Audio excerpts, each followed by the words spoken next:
नहीं, ऐसा नहीं है धनंजय जी। बात अच्छा, ओके। धनंजय जी, ऐसा नहीं है। बात जो आपने पहले कही वो ज्यादा अच्छी है, वो सही है।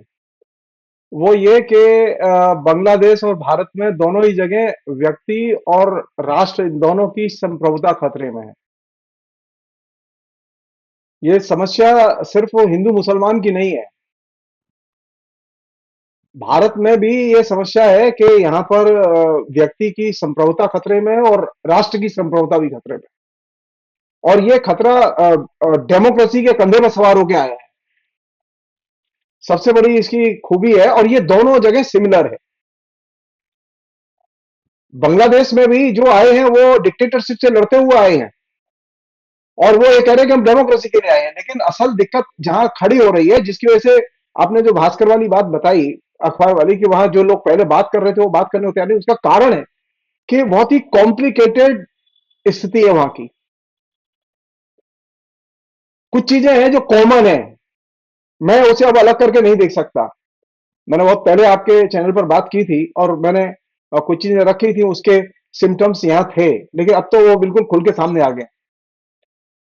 उसमें पहली चीज जो है वो ये कि बहुत ही साफ कह रहा हूं मैं कि बांग्लादेश में जो अभी लोग सत्ता में आए हैं, वो स्टूडेंट रिवोल्ट के जरिए आए हैं। और उसमें किस तरह के लोग हैं, किस तरह के लोग नहीं, मैं इसके डिटेल्स में नहीं जाना चाहता।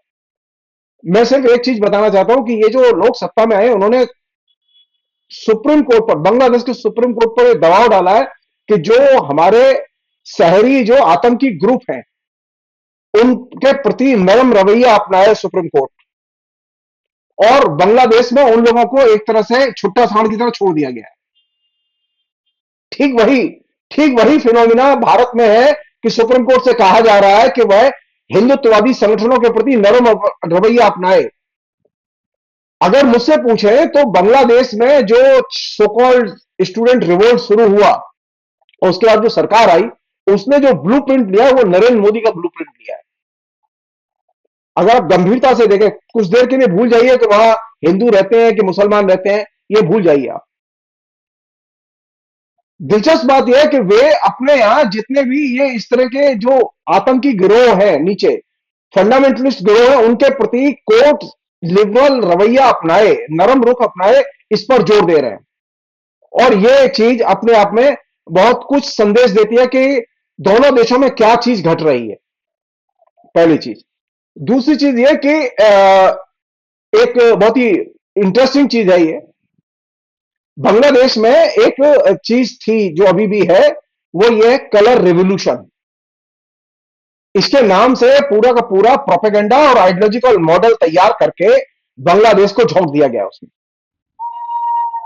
और इसका जो बेसिक अर्थ है जो कि वहां जनता में कम्युनिकेट किया गया है, हमारे यहां तो वो प्रैक्टिस में है।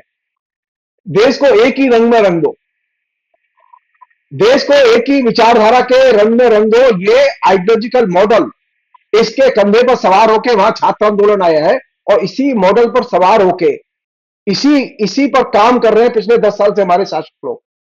तो ये बांग्लादेश और भारत के जो जिसे कहें कि पर्सपेक्टिव है, उसे थोड़ा सा बड़े पर्सपेक्टिव में चीजों को देखने की जरूरत है, उससे चीजें बहुत साफ नजर आएंगी।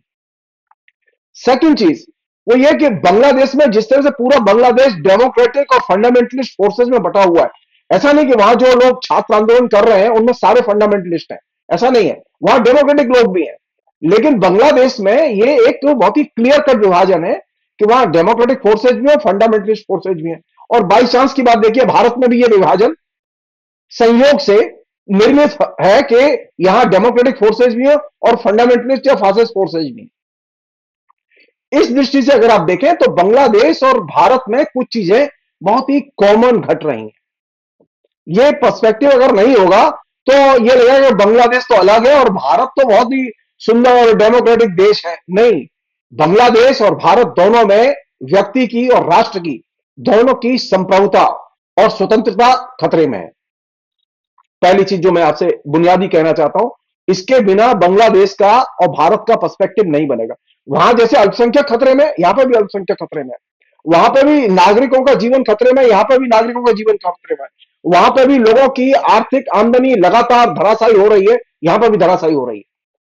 कोई ऐसी चीज नहीं है जो वहां घट रही हो यहां ना घट रही हो, ऐसा नहीं है। फर्क सिर्फ इतना है कि हमारे यहां मोदी है और वहां पर यूनुस साहब है। एक और चीज वो ये कि हमारे यहां जो व्यक्ति की और राष्ट्र की जो संप्रभुता है, और बांग्लादेश में व्यक्ति और राष्ट्र की संप्रभुता है, इन दोनों चीजों को खतरा किससे है? फेक फेक खबरें, फेक प्रोपेगेंडा, इन दोनों ने वहां के और यहां के दोनों के सिस्टम को एकदम पंक्चर कर दिया है। और ये एक ऐसा बवाल है जिस पर कि जैसे अभी आपने पढ़ा होगा और आपने बताया भी अच्छे से कि वो जो चिन्मय दास के वकील के बारे में जो वीडियो चल रहा था वो मालूम पड़ा फेक है। बांग्लादेश की ब्यूटी है कि बांग्लादेश में फेक फैक्ट चेकिंग मशीन नहीं है, वहां कोई सिस्टम नहीं है। तो मीडिया जो है वहां जो भी आता रहता है अल्लम गल्लम वो भी सब चलता रहता है वहां कोई फैक्ट्स को जानने का कोई सिस्टम नहीं है। भारत में सिस्टम है, लेकिन भारत में फेक खबरें और फेक का प्रोडक्शन इतना विशाल है कि वो पूरे के पूरे भारतीय उपमहाद्वीप को प्रभावित किए हुए। हमको ये लग रहा होगा कि बांग्लादेश के बारे में तो बांग्लादेश पर असर नहीं होगा हमारी खबरों का, नहीं नहीं, बांग्लादेश पर असर होता है हमारी खबरों का, फेक खबरों का भी असर होता है। पाकिस्तान पर भी हमारी फेक खबरों का असर होता है, सिर्फ भारत पर ही नहीं होता है। इसलिए ये जो पूरा का पूरा प्रोसेस है ये ग्रांड मॉडल है। इस ग्रांड मॉडल को अगर हम मिस करेंगे तो बहुत छोटे दायरे में चीजें समझ में आएंगी। एक अन्य चीज और इंपॉर्टेंट चीज जो मैं आपसे शेयर करना वो जो जहां से मैंने बात शुरू की थी, ये सच है कि बांग्लादेश में कुछ जगहों पर अल्पसंख्यकों के ऊपर हमले हुए हैं। उनका विरोध किया जाना चाहिए और जो लोग विरोध कर रहे हैं उन्हें पूरा हक है विरोध करने का। लेकिन बांग्लादेश का झंडा क्यों जलाया जाएगा? मेरी आपत्ति इस बात पर है। भारत का लोग विरोध कर रहे हैं लेकिन भारत का झंडा नहीं जलाया जा रहा। ये जो फिनोमिना है भारत में, ये जो आप सीधे सीधे बांग्लादेश की संप्रभुता को, यानी जो झंडा जला रहे हैं वो किसको क्वेश्चन कर रहे हैं? वो बांग्लादेश की संप्रभुता को क्वेश्चन कर रहे हैं। और ये चीज जो है ये इस बात का संकेत है कि हमारे यहां या डायरेक्ट इनडायरेक्ट बांग्लादेश के लिए मैसेज है कि भाई तुम्हारी संप्रभुता खतरे में। अच्छा, वहां तो वैसे ही खतरे में, जो लोग आए उनकी वजह से ही खतरे में। ये जो फिनोमिना है इस फिनोमिना को कायदे से पॉलिटिकली समझा जाना चाहिए और सरकार को ये जिम्मेदारी है सरकार की कि बांग्लादेश के बारे में फेक न्यूज और फेक प्रोपेगेंडा वो बंद करे। अगर फेक न्यूज और फेक प्रोपेगेंडा चलता रहेगा तो बांग्लादेश के साथ संबंध कभी नॉर्मल नहीं होंगे। आखिरी बात मैं अपने स्टेटमेंट के संदर्भ में एक सामान्य सी कह रहा हूं आपसे, वो ये कि बांग्लादेश की सरकार जो वहां हमले हो रहे हैं उनकी प्रॉपर जांच कराए और ट्रांसपेरेंट ढंग से जांच कराए और वो जांच मीडिया में दिखाई देनी चाहिए। ये नहीं होना चाहिए जांच हो रही है और वो दिखाई नहीं दे रही है। वहां कोई किसकी मदद कर रहा है कि नहीं कर रहा है हम नहीं जानते, लेकिन हिंदुओं के ऊपर अगर हमले हो रहे हैं तो उनकी जांच कराई जानी चाहिए, नंबर एक। नंबर दो, जो लोग अवामी लीग के कार्यकर्ता हैं और इस नाते अगर उन पर हमले हो रहे हैं उनको हिंदुओं के साथ में एक मेक नहीं करना चाहिए। हम लोग कर क्या रहे हैं कि जो अवामी लीग के कार्यकर्ता है और वो हिंदू भी हैं बाई चांस और उन पर हमले हुए हैं, तो ये जो पॉलिटिकल अपराइजिंग है इस पॉलिटिकल जन उभार में वे अपने अपोनेंट पर हमले कर रहे हैं तो उसमें हिंदू भी पिट रहे हैं। इसमें कोई नई बात नहीं है, वो सब जगह ये हो रहा है, यहां पर भी हो रहा है। यहां पर तो वो किसी को छोड़ नहीं रहे, यहां तो कोई अपराइजिंग नहीं हुई है, यहां डेमोक्रेसी है। इसके बावजूद पिटाई हो रही है। आपने अभी घटना बताई कि कैसे दबाव डाला जा रहा है, संभल में जो हो रहा है कि तुम ऐसा बोलो तुम ऐसा करो। मैं जो चीज आपसे शेयर कर रहा हूं वो ये कि बांग्लादेश में और भारत में दोनों में एक चीज घट रही है, व्यक्ति की और राष्ट्र की संप्रभुता और स्वतंत्रता पर हमले हो रहे हैं और ये बुनियादी चीज है, इसे मिस नहीं करना चाहिए। और एक और चीज है जो घट रही है जो कि डिस्कशन से गायब है, ये क्या कहते विदेश नीति का हिंदूकरण कर दिया गया है, ये सबसे खतरनाक है। विदेश नीति का इस तरह से सांप्रदायिकीकरण नहीं किया जाना चाहिए। अब तक यह था कि देश में बहुत कुछ घटता था ऐसा, हम विदेश नीति को हाथ नहीं लगाते थे। लेकिन पिछले 10 साल में एक एटीट्यूड डेवलप हुआ है सरकार का कि अब विदेश नीति सीधे सीधे गृह नीति का एकदम रिफ्लेक्शन बन गई है, प्रतिबिंबन बन गई है। और इसने एक नया संकट पैदा किया है कि वो ये कि अब विदेश नीति वो कम्युनल नीति में कन्वर्ट हो गई है, और ये चुनौती है हमारे लिए। हम चाहते हैं कि सरकार विदेश नीति का सांप्रदायिकरण न करे। एक और बात जो कि अब भारत सरकार के साथ में चुनौती आएगी, क्योंकि शेख हसीना के खिलाफ में केस और उसकी सुनवाई शुरू हो चुकी है, और शेख हसीना के खिलाफ में केस और सुनवाई की शुरू होने के बाद में जब वो कंक्लूड होगी और जजमेंट आएगा, उस समय वे मांग करेंगे कि शेख हसीना का प्रत्यर्पण करो।